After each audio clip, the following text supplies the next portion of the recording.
Hi అండి. ఈరోజు మనం చకచక ఎగ్ దోసను తయారు చేసుకుందాం. ఫస్ట్ 3 గుడ్లు తీసుకోండి. తర్వాత అందులో కారం, ఉప్పు వేసుకొని బాగా బీట్ చేసుకోండి స్పూన్తో.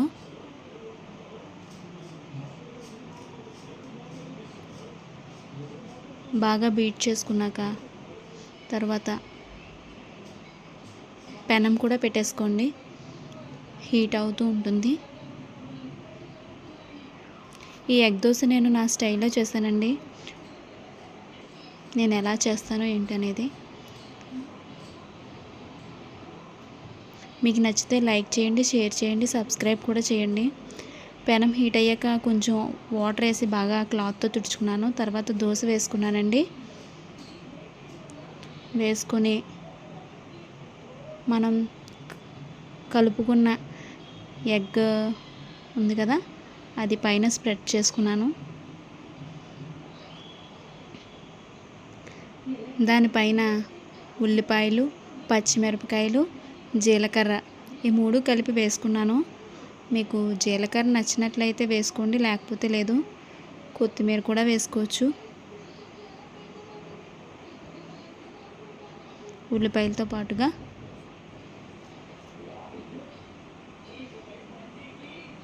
కొంచెం ఆయిల్ కూడా వేసుకోండి, బాగా దోశ కాలడానికి.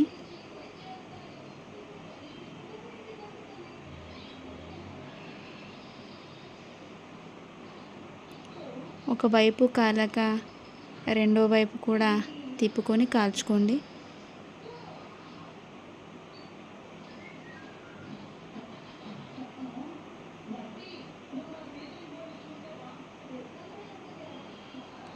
తర్వాత దోశ కాలిపోయినాక ఒక ప్లేట్లోకి తీసేసుకున్నాను. నెక్స్ట్ అదే పెనం మీద మళ్ళీ వేరొక దోశ సేమ్ ఇందాక వేసిన మాదిరిగానే మళ్ళీ వేసాను.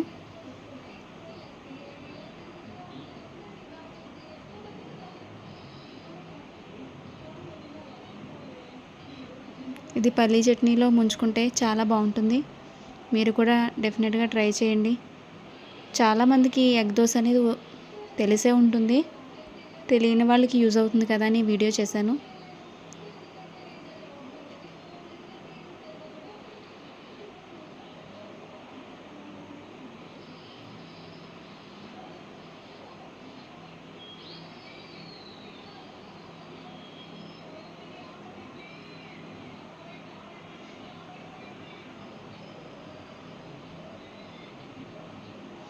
దోశ అయితే చాలా బాగుందండి, ఎగ్ దోశ.